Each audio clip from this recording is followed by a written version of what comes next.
Welcome to another episode of the Nearshore Cafe podcast. I'm Brian Samson, your host. And if you have ever wondered what it's like to be a legitimate expat and go from Alabama to living in Mexico, this is going to be a great podcast for you. And bonus, we're going to get into what it's like to see some countries we have not yet talked about on the podcast. We'll talk about Ecuador and Belize, among a lot of other stuff. Before I introduce our guest, I want to thank our sponsor, Plug Technologies, plugg.tech. Great way to connect talent from all over Latin America with U.S. companies. Welcome to the podcast, Jen from Expatsi. I am so happy to have you here. Thank you so much for having me. Let's get into it. What a cool journey. I love talking to people that are well-traveled. You're one of the more well-traveled people I've met. I'm glad that we had a chance to connect. And I think our audience would just love to hear the journey. Life in Alabama, what were you doing? How did this whole life unfold for you? Yeah, I don't know how many Alabamians make it out of the country. I feel like it's pretty sticky place, but I I think I always knew there was something more that I wanted to see. I went to a teensy weensy little church school in first grade and we did Paris week. And I don't who thought of this? I have no idea. It probably does not happen now. But this was the 70s. And so we learned some French words and we ate croissant and we set up little fake cafes in the hall. And I was hooked. I was like, you're telling me there is something more than Huffman, Alabama in this world. And in this place, you sit outside and you drink hot chocolate and eat treats. You've got to be kidding me. And so I think I always thought that there would be something more, but I wasn't really sure how to get there, you know? That's the thing. I had all of the want, but none of the knowledge, no one in my family had even been to college, much less traveled outside the country or anything like that. So it was always in the back of my mind. And in 2016, I had met my partner, my current husband, who's currently my husband. Sorry, Brett. And he was up for whatever. That is the best thing. By the way, if you don't have a partner who gets it, that is the best thing you can find. And he was like, you know what? Whatever you say, I'm up for trying it. And so we started talking about moving abroad and we had no idea how to do it. We went and visited Canada because everybody says, I don't like it here. I'll go to Canada. And the truth is, it's hard to move to Canada. It is not easy and it is insanely expensive, especially if you're somebody from Alabama. Mm, I saw somebody renting out like their closet in Vancouver for $1,000 a month. yeah. Yeah, yeah. And so I was like, okay, this is not the plan. But we weren't sure what to do. So it took us about 8 years, but eventually we started to learn different visa paths and we realized that maybe we could save up and maybe I'd retire early or Brett would work remote and that there were different countries you could move to under those criteria. Each country was different and so on. And eventually we had compiled so much info that we said, oh my gosh, we can't be the only ones going through this. What if our business became helping other people do what we're doing too? Can you give a sense for what you and your husband were doing for careers around the time you had these big ideas? Sure. So I was head of marketing at a SaaS firm and I had been in marketing for decades, marketing, digital marketing, new product development. I have an MBA from Emory in Atlanta and my husband had been in more hands-on roles. He had been an adjunct professor and he was a catering operations director. But during the pandemic, it was not a good time to be in catering. And Yeah. so he decided to reskill. So he went to a coding boot camp and learned how to program software. But, he was just getting started. You start at ground level. And Yeah. so he had reskilled during the pandemic. It was a great, great thing that he did. And it's part of what allowed us to be able to go on and build this. Yeah. And were you both I mean, just about everybody was working remotely during the Yeah. pandemic. Were both of you doing that as well? Or he was doing school Yes. online? And He did school first and then he got jobs and we both were fully remote. My job kind of played like they would let me move abroad and then change their mind. But Brett's job fully said that he could work from anywhere, and he had several colleagues who were doing it, and they had Yeah. a management change, and the new manager said, "You can only move abroad if you move to India," because, Yeah. yeah, they had some, a call center or something, and we weren't prepared to move someplace so far away, and we had already gotten our residency from Mexico. Yeah. So I said, um, "Come work with me and let's just make it happen." We weren't profitable yet, so we just poured it on so that it could support us both. But the thing that people don't realize is you don't have to replace your 30-year marketing salary and your software developer salaries and benefits to move abroad. The reason why you can nearshore employees and pay them less is because the cost of living is so much less. So essentially, we nearshored ourselves. That's amazing. That I think you're the first where this is the Nearshore Cafe, and I think you're the first person who's said it in those exact words, nearshoring yourselves. I like how you put that. Before we make the literal jump to Mexico, so you brought up Canada first, and I just maybe want to compare and contrast like the process of exploring visas, moving Canada versus Mexico. And did you look at other countries too? Were you thinking Europe because of your school Parisian experience or anywhere else, and maybe how you found the guidelines? And this is probably before the ChatGPT world, and just Way before some of, yeah, some of the research and all that stuff. it was really hard to find stuff, which is why we launched Expatsi. Yeah, So we started with Canada just kind of by default and then rented a cabin. There is probably listeners have heard of Talladega, Alabama because of the NASCAR. But outside Talladega, this is how small it is. There's a little cabin in a town called Waldo, and we rented it. No internet, no cell service, no landline.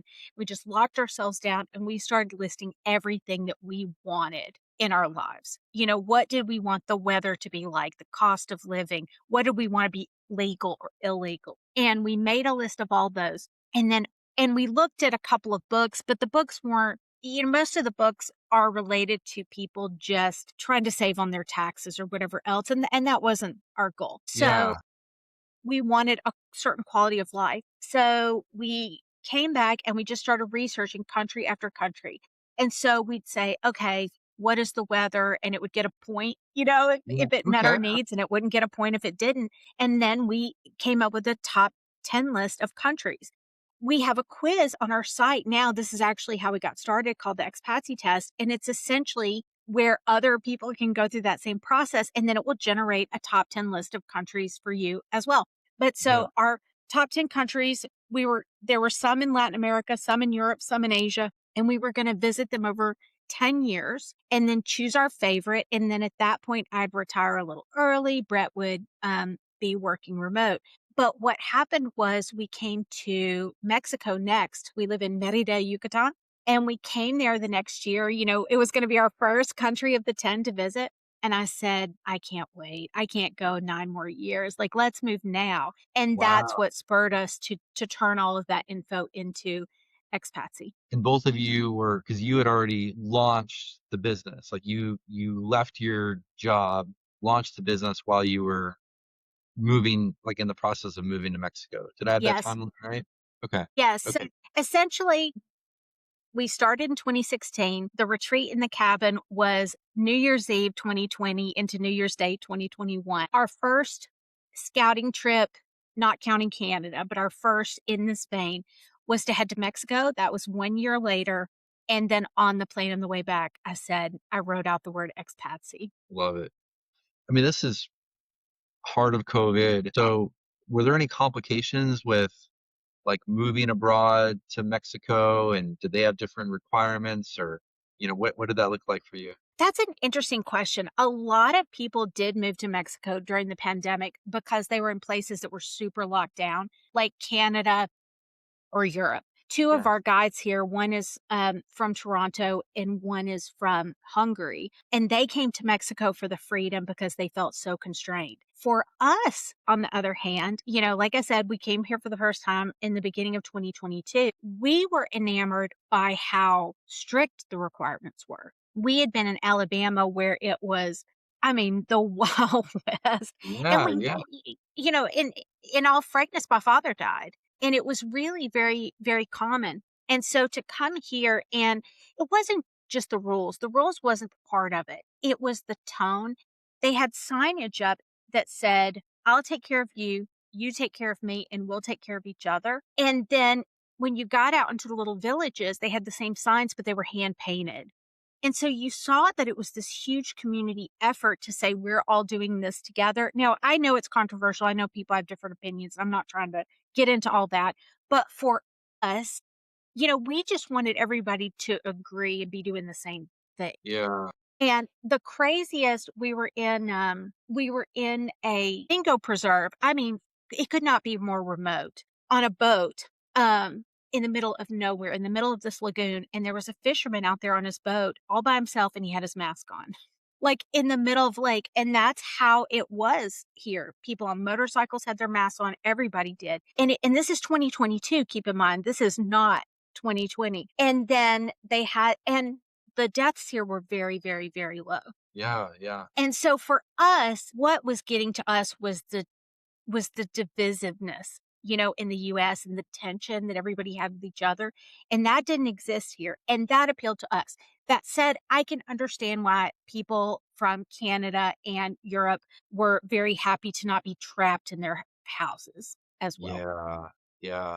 And if we could just step back a second with how did you decide on the Yucatan area versus there's a lot of other expat friendly places in Mexico. How did you circle that area? I didn't know anything about Mexico. It was so embarrassing, Brian. It is our closest neighbor. I did not know the first thing, and I came across a TikTok of some guys from LA who had moved here, and they showed their townhouse, and they showed where they're eating, and they showed their days. I was like, "I've never heard of this place. We should check it out." And I knew it was really hot. It's known as the furnace of Mexico. Yeah, And but I said, "Let's just go try it out and see." We were gonna go to Costa Rica first, and we ended up coming here instead, and we just knew immediately. There's something about vibes that yeah, you can't find on social media, seeing a place in person. But that's how we came across it. yeah, I know probably people see my content and end up moving here because it just you can see that life is very accessible. Merida is a very soft landing for Americans. We have a yeah, Costco. yeah, yeah. What did the language barrier feel like for you? It's tough. We did not speak any Spanish. Brett took a little bit in college. I had never taken. I took French because I was Yeah, obsessed with yeah, France. And we tried to learn before we came, and it was just, while starting a business, it was impossible. So after we got here, we started taking like in person classes or using virtual tutors at different times. And it helps a lot. One thing for people to keep in mind is, if you don't need it for your livelihood, it is so much easier to get by than, if I had to have this podcast in Spanish, we'd be here all day long. But I don't. So I'm learning it. I think it's respectful. And I also, want to know more about what's going on around me. And I also think it's good for your brain, good for you in all sorts of ways. But my brain is slow and it doesn't want to learn it. One of our best Spanish classes, we go to Pilates. And for your listeners, if anyone goes to Pilates, our classes here are $5. yeah, And so the class, is in Spanish, and there is no translation. So you've got to figure out what she means. And of course, you can look also, but it is a true immersion. And so I know all the body parts really well.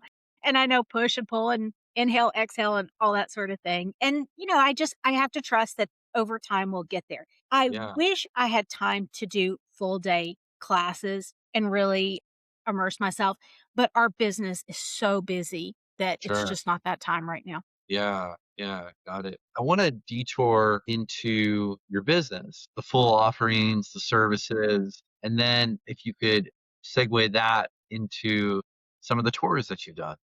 Yeah, for sure. So we just launched the quiz, in 2022, and had no way to monetize, and figured we would sort that out over time. And so one of the first things we did was start to offer consultations where we helped people think through the same things we were thinking through. That said, we weren't anywhere close to moving ourselves. So we we knew that our perspective was limited. We also started building partnerships. Our first partnership was with our friends at moving to Spain. And so we worked out where if we met someone who wanted to move to Spain, we would connect them and earn a referral fee. Now, today, we have 150 partners around the world and we're growing. The next thing was we got a sponsor. So once we got our sponsor, we realized we needed a lot more web traffic to keep our sponsor. And that led to us starting to go live on TikTok. And we started going live every night. That was in 2023. Eventually, we pared it down to 5 days a week, 4 days a week. Now we go live 2 days a week on TikTok and Instagram on Sundays and Thursdays. And we answer questions and, have some regulars and things like that. But once we started to go live, we started to meet people and build relationships. It wasn't just a broadcast situation. And so we made a Facebook group. And I think the first post on the Facebook group is, when are we all taking a trip together? So, because people knew from our lives that we had visited Canada and Mexico and what our process was. And we had still not moved at this point. We didn't get moved until 2024 because it just took us a long time. So I asked, I did a poll, where do you want to go? And they said Spain and Portugal. And I was like, okay. So I took 30 internet strangers to Spain and Portugal, two countries I had never been to. Incredible. I love the confidence here. Some people have imposter syndrome. I have the opposite, delusions of grandeur syndrome. But I told them, I said, look, I've never been there. We're figuring it out together. I used Google Maps to plan it. I used blogs and content, whatever. But it ended up being transformative. So many people on that trip have moved. Now, of course, those first folks were very adventurous, owing to the fact that they went with me not knowing that much about me. And so they're some of our best self-starters. But a number of them have moved and a number of them work with us now as well. So over time, we added tours to Colombia, the Netherlands, Ecuador, Uruguay, Costa Rica, Panama, Mexico as well. I think that's everything. And then we're hopeful to add more trips going forward. So the biggest offerings we have are our service providers and our tours. And then now we have a platform called Expatsi Go that sort of walks you through all of those things. We also have a huge flagship conference once a year. This year it's in San Diego, May 9th and 10th. And so we bring 50 of our partners in from 6 continents. And so you can come to that conference and ask them one-on-one, should I get a temporary residency or a permanent residency? Should I consider Panama or Costa Rica? What are the pros and cons? What would my finances be in both those countries and so on? Wow, this is incredible. Well, tell us what a tour looks like today. Done a few of these, kind of worked out some of the, kinks just like any business. If someone were to book a tour to Portugal, what does that look like, and what do most people want to get out of that? Sure. So the big thing about the tour is that it is not vacation. It doesn't mean that you won't have fun. We do have fun. You'll be with like-minded people. But my rule is no churches, no museums, no landmarks. I am not taking you to see Belém Tower or whatever else. Instead, we start with a big seminar. And so we have someone talk about all the visa paths, taxes, health insurance, housing. What they talk about depends on which country it is. Because, for example, in Costa Rica and Panama, you probably aren't going to have any tax liability, but in Portugal, it's significant, right? So they come and talk about those things and teach you all the things you need to know, but then they sit down and break bread with you. And that's a big part of our business. We think we're tech enabled. We want to be futuristic, but at the end of the day, this is a community of human beings helping each other out on, both sides of the border. And so we want you to sit down and get to know the person who's going to help you get your visa so that if some point you need to ask for a favor, you feel comfortable doing Yeah, so. And then the rest of the time, we tour different towns and neighborhoods. We go places where people live. So it might be suburbs, it might be small coastal villages. We try to see a variety and we tour real estate. yeah. Are most people looking to do a full move or like a partial, I want to stay somewhere for a summer? but I want to learn more about it before I do it. Most people who we talk to are going for the full move, Yeah, or they are going for at least sort of a half time move yeah, with the idea that, "Oh, I'll buy a house in Mexico, I'll stay, I'll snowbird, but then in 5 years, I'm going to move down there permanently." yeah. And do most people have remote jobs, or are they kind of starting over, finding new careers in the new places? So, most people who are able to really go right now have remote work or they're retired. Without a doubt, if you have the opportunity to uncouple the way that you make money from a geographical location, the better. The folks who were in the fire movement or whatever else, which was not me, I was trying, have the best opportunities. And like I said, don't forget, it doesn't mean that you have to go and make $20,000 a month. Our cost of living in Merida is 3,000 a month. And I want to be clear, Merida is nice. Like it is incredibly safe. It's high end. Absolutely. We are certainly not the wealthiest people here by any stretch of the imagination, but we live well on 3,000 a month and that includes date nights and our home with a pool and our French landlord, as you can see behind me for people who can see it, who's back there fixing the pool, and excellent health care and everything that we need. So, keeping that in mind, so people who don't have that yet, that is the first step they have to do. We say there's a 6 step process. It's ideation, planning, exploration, paperwork, logistics, settling in. People who come on the trips are in stage 3 exploration, so they've got that solved. But a huge number of people are in the planning stage and trying to figure out how to make that money. Yeah, yeah, got it. Tell us more about the Latin America elements. If I understand right, you led a tour to Ecuador. We've never talked about Ecuador on this podcast. Can you give a sense of like the sights, the sounds, what it's like to visit there, and where exactly did you go? For sure. So we didn't lead it. We get to go and attend now, thankfully. I don't have to lead the tours myself.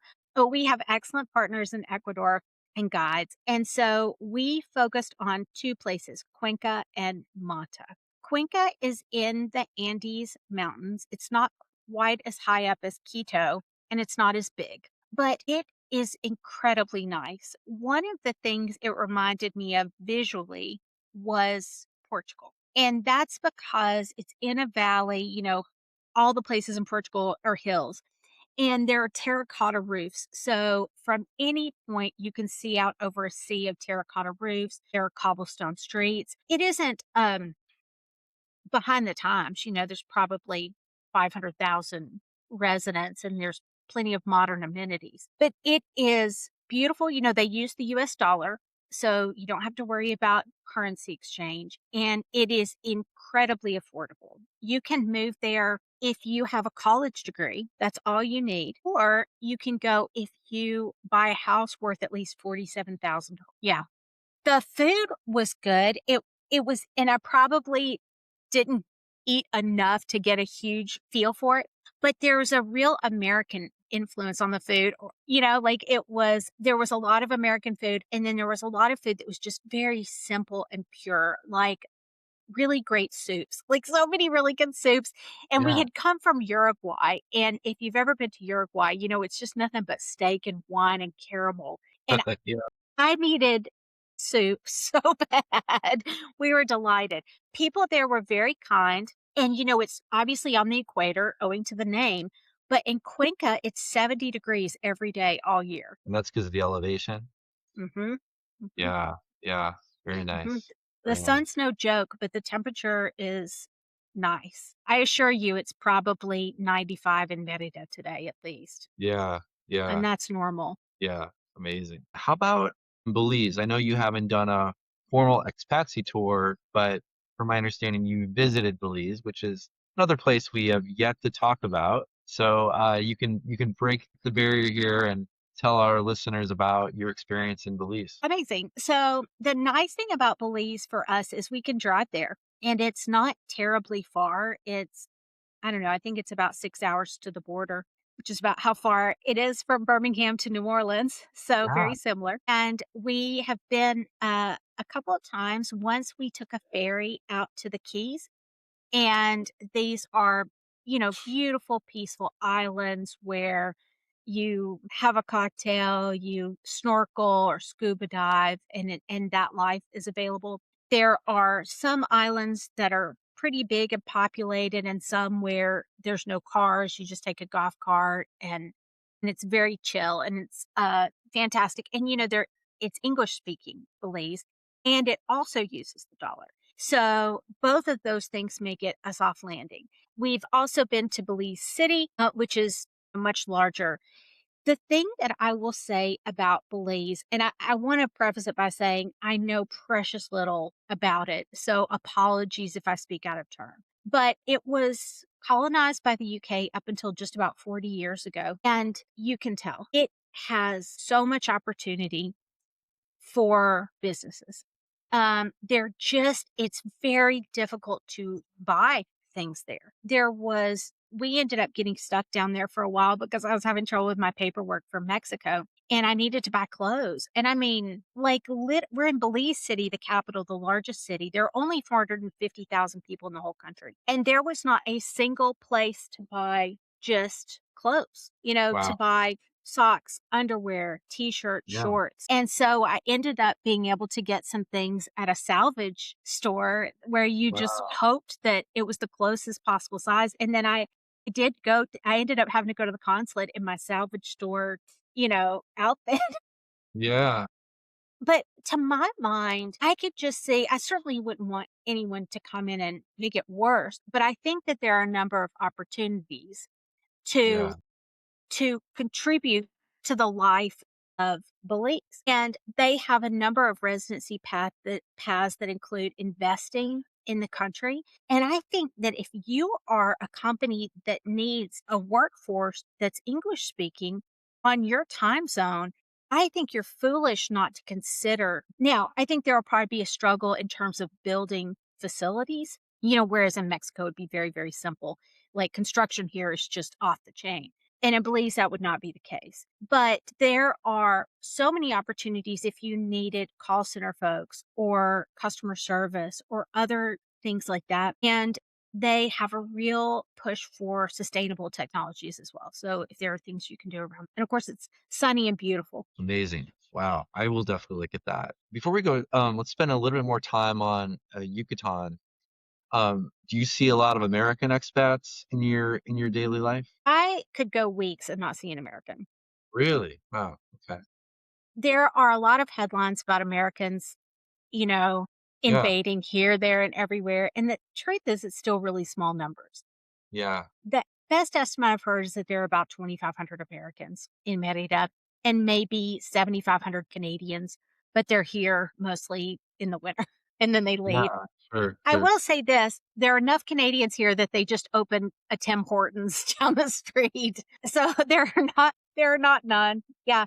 But you really don't. Now, when you go to Quintana Roo, Yeah. we've been to Playa del Carmen or Cozumel, and it's shocking to see so many gringos, but you really don't hear. There are French, like my landlord, there are Italians, there are some Germans, there are international schools and things like that here. But in general, most people here are Mexican. Yeah. Yeah. Interesting. And tell us about the infrastructure. Like, it seems like our connection is pretty strong. Wi-Fi, groceries, AC, all that stuff. Yeah. Probably things top of mind for people that might move to a different country. Yeah. So roads are always a struggle in Mexico. It's just not the same. They're bumpy and they have these speed bumps called topes. But roads in Yucatan are heads and tails above what they are in the rest of the country. We drove here from Birmingham. So we saw a little bit of everything. Yeah. And once we got to the peninsula, it was like, oh, smooth sailing, just very traditional highway systems and things like that. The power grid is not perfect. And when it gets to the hottest parts of the summer, sometimes we'll have a little outage at night. Usually lasts about 5 minutes. My theory is they do it on purpose to turn off all the stuff people aren't using and then they turn it back on. That said, tons of places, including ours, have solar. So it's uncommon to have batteries, but we feed into the grid. Yeah. And there are also wind farms here as well. Internet, we have pretty good service. We use a local provider, but we also have satellite internet as a backup because we do so much stuff like this and we're both online all the time. So that also allows us to use two different networks if we need to or rotate if one goes out. Great. If anybody listening wants to do the Expatsi experience, what's the best way to contact you or get started? The best thing to do is start at expatsi.com. It's expatsi.com and you can take the Expatsi test and you'll be tapped into our services and our events. Every Sunday, I do a free webinar on how to move abroad, and then I do a workshop. We have our conference coming up. It's at moveabroadcon.com. It's perfect, especially for people in Southern California or who have easy access to the San Diego area. We're going to have a great time, and it will speed up people's moves abroad. Jen Barnett, I am so happy you came here to share your story. And I love that line about how you and your husband nearshored yourself. That was fantastic. Thanks, Ryan. I appreciate it. Well, thanks so much for being a guest. Thanks to our sponsor, Plug Technologies, plugg.tech. Great way to connect talent from all over Latin America to growing U.S. companies. This is the Nearshore Cafe podcast, and we'll see you again next time.